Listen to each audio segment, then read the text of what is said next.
पवनंजय ने अपनी भूमिका के अनुसार जो विचार किया था उसको अब साकार करने जा रहा है। 16 नंबर का पर्व प्रारंभ होता है। ततो संभाषणादस्यास्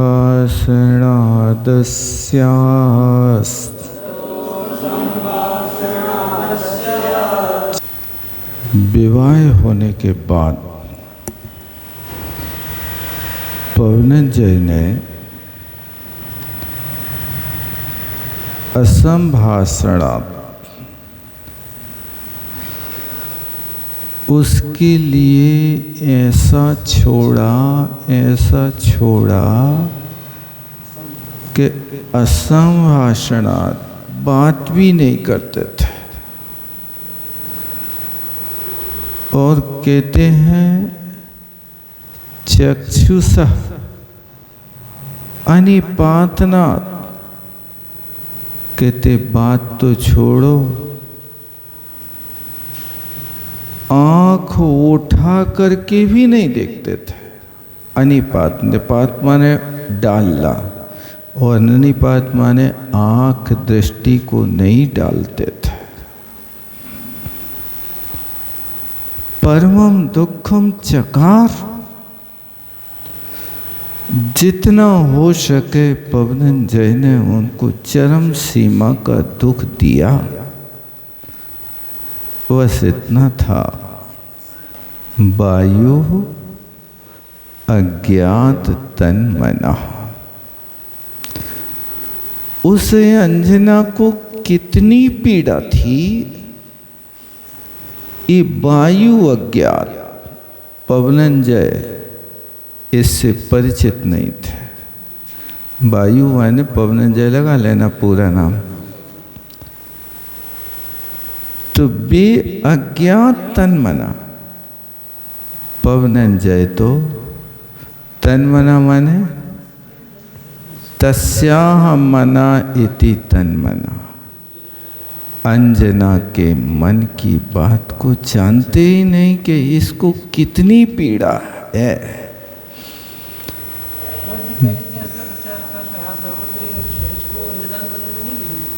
जिन निदान नहीं है, ये तो निदान में जो होता है सुख प्राप्ति का कारण है। ये तो दुख देने के लिए कसाई की उदीर्णा कर रहा है।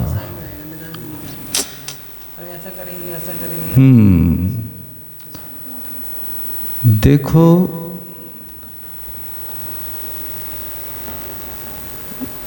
किसी को यदि अपराध ज्ञात कराना है तो ये 2 तरीके अपनाना चाहिए। आप लोग बच्चों को पढ़ाते हो, मारना डांटना, उनके लिए पनिशमेंट में पैसे ले लेना आदि आदि, इस अपेक्षा से इस सबसे बड़ी सजा है बोलना नहीं और आंख उठा के देखना नहीं। पवनंजय ने अपने अपराधी को ये सजा दी, तुम घर में यहाँ कारागार में बैठी रहो। तुम मर रही हो जी रही हो हम नहीं बोलेंगे। ये आंतरिक पीड़ा बहुत बड़ी पीड़ा होती है। इसको उपेक्षा कहते हैं। तो बोलना नहीं और चक्षुषः च अनिपातना, आंख नहीं उठा के देखना। ये 2 इंद्रियों का व्यापार कम कर दो, बिजली के करंट से भी ज़्यादा पीड़ा होती है उसको। अभी क्या है कि वर्तमान की पिक्चरों को देख करके मार काट पे ज़्यादा आस्था हो गई लोगों के। उपेक्षा का पाठ नहीं सिखाया जाता है। बस आज की वो पिक्चरों को देखता है और थोड़ा भी कुछ होता है तो गोलियां चला देता, मारता है, मार डालता है। ये वर्तमान काल की पद्धति है। बाकी देखो क्या लिख रहे हैं, ये 2 काम नहीं किए पवनंजय ने विवाह के बाद।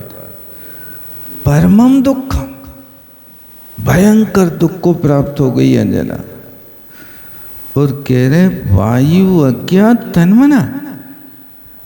पवनंजय तो उसके मन की पीड़ा जाने ही नहीं रहा कि कैसे वो तड़प रही है।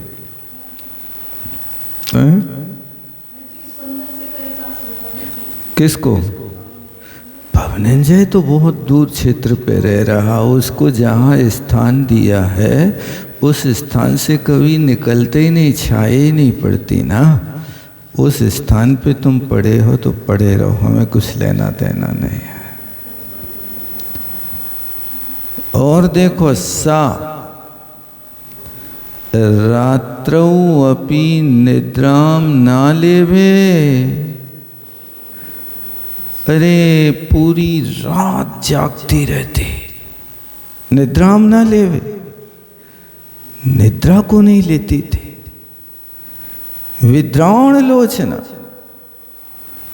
आंखें हमेशा खुली रहती, सो जिसको कहते हैं ना लड़ुआ हो गए, ऐसी विद्राण आंखें हो गई उसकी, खुले हुए नेत्र हमेशा रहने के कारण।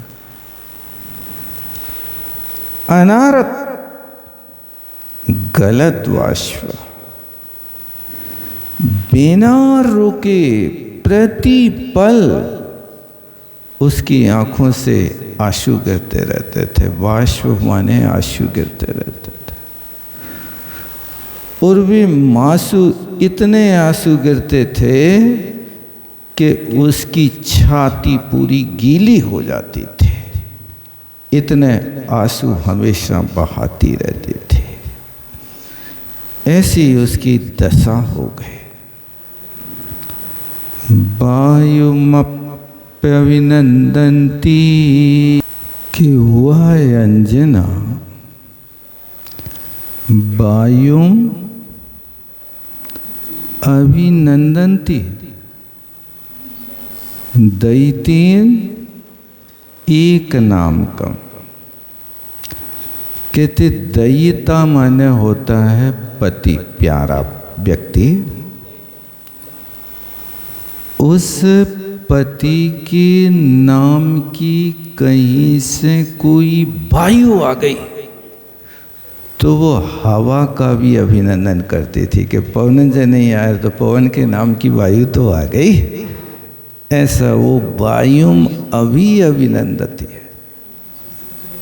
ये तो माने हवा, क्योंकि पवन का नाम हवा था तो हवा आ जाए तो भी उसको मिलता, हाँ पवन। तन्नाम श्रवणोत्कंठा, उस पवनंजय के नाम को सुनने के लिए उसके कान तो सदा खड़े ही रहते थे। अवष्टब्द श्रवणा भ्रशम उत्कंठा, उत्कंठा के साथ कहाँ से आ रहा उनका नाम, इसलिए हमेशा उसके कान स्तब्ध रहते थे, खड़े रहते थे। कहीं से पति की आवाज आ जाए तो सुन ले वह। कहते हैं तस्य रूपम वेद्याम निरूपितम। तस्य कस्य पवनंजयस्य, उस अंजना ने पवनंजय के रूप को अस्पष्ट रूप से वेद्याम निरूपितम, विवाह की वेदी पर देखा था। वेद्याम माने वेदी है तो विवाह मंडप पे देखा था। और कैसा देखा था? उस समय की कन्याएं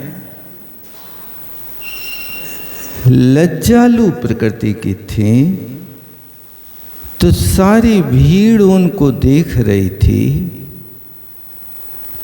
तो वो आंखें नीचे गिरा के रखती थी पलक के, कोई देख न ले कि ये तो पति को देख रही है, कैसी रागनी है।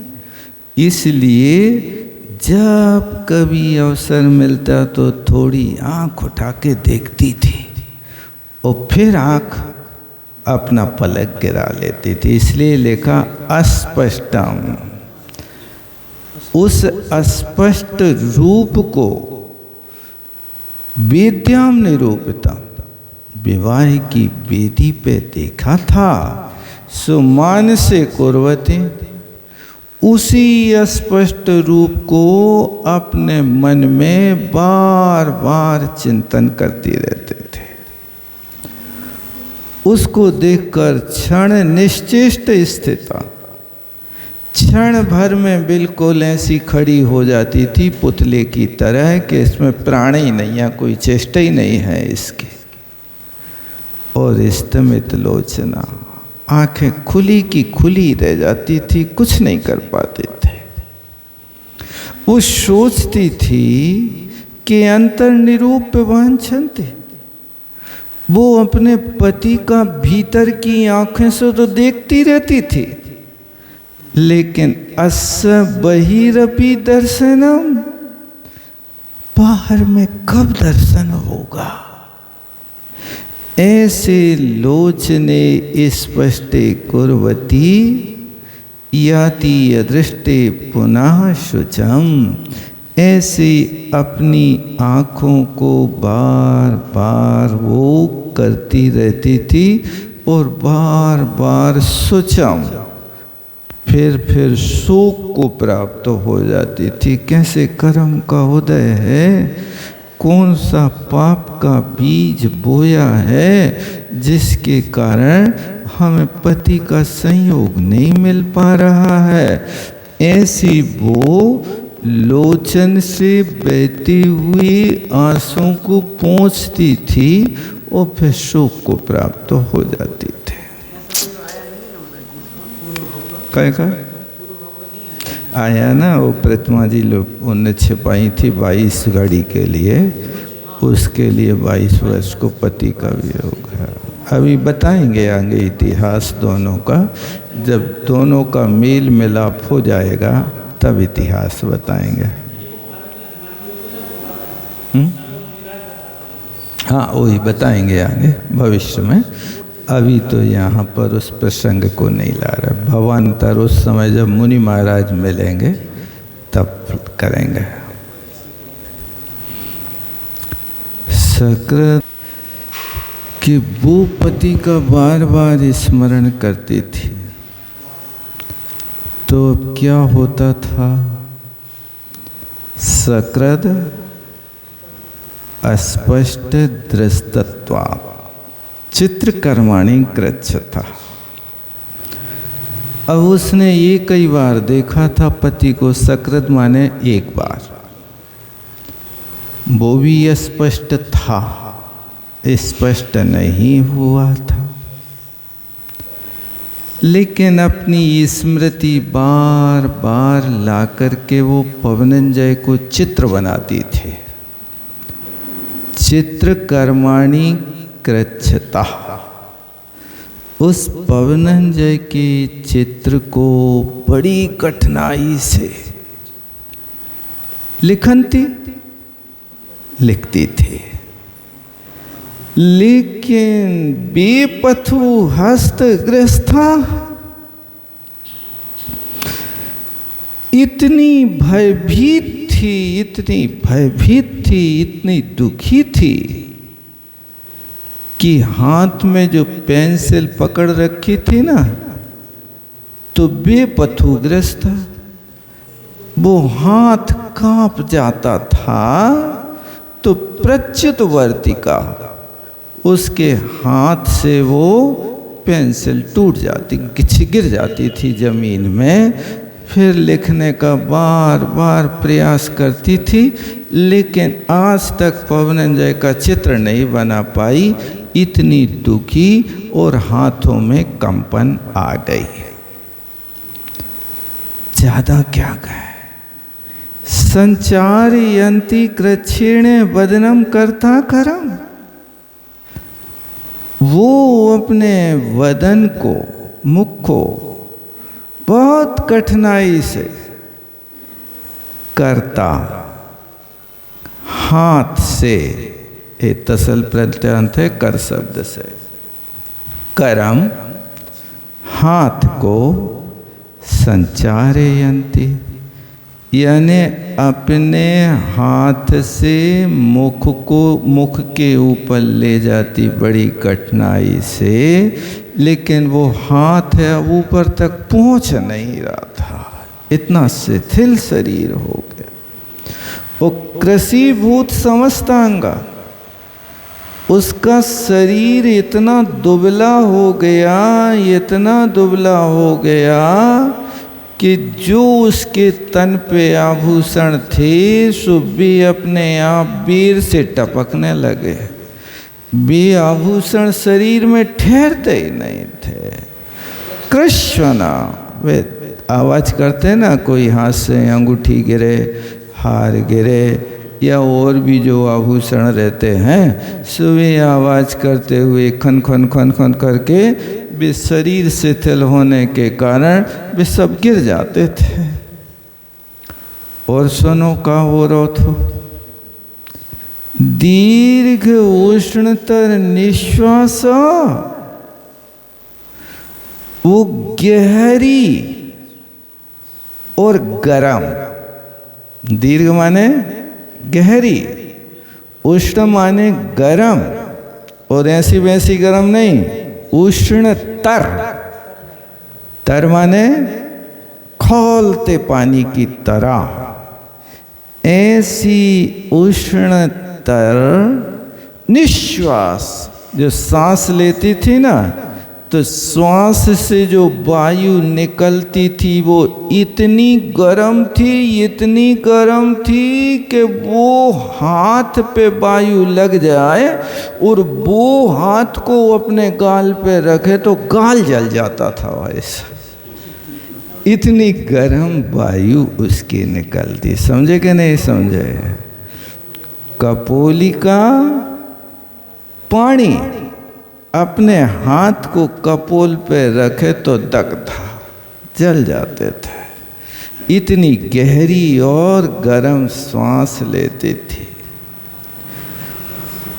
अंशुकस्यापि भारिणे खेदम अंगीसु विभ्रति। चूंकि उसने अपने तन पे बहुत हल्के कपड़े डाल रखे थे, लेकिन उन छोटे छोटे कपड़ों को भी भारेण, उनकी भार से खेदम तिल मिला जाती थी। उसके भार को नहीं सहन किया जा रहा। अंगेसु विभ्रति, ऐसे कपड़े धारण करती थी लेकिन फिर भी उन पतले कपड़ों का भार लगता था। रविशरण महाराज भी दुख की व्यथा करने में बहुत माहिर आदमी हैं। देखो क्या लिख रहे हैं। हाँ, उसको तो जितना हो उतना हो, लेकिन प्रस्तुति करने वाला व्यक्ति देखो कि सामने वाले के दिल को हिला के रख देगा। निंदन्ति आत्मानं भ्रसम निंदन्ति। स्त्रीलिंग है इसलिए रखा। अपने आप की भयंकर निंदा करती थी। और मुहु पितरौ स्मरन्ति, और बार बार अपने माता पिता का स्मरण करती थी। पितरौ माने दो पिता नहीं लगाना, माता पिता लगाना।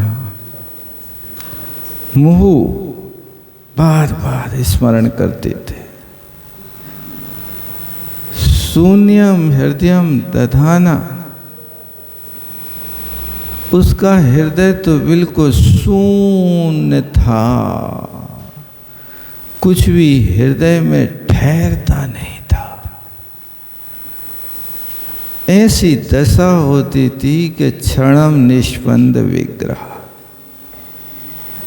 क्षण क्षण में शरीर तो बिल्कुल ऐसा हो जाता था जैसे इसमें प्राण ही ना बचे हों। निष्पन्द, निष्पन्द स्पंदन से रहित विग्रह माने शरीर क्षण क्षण में होता था।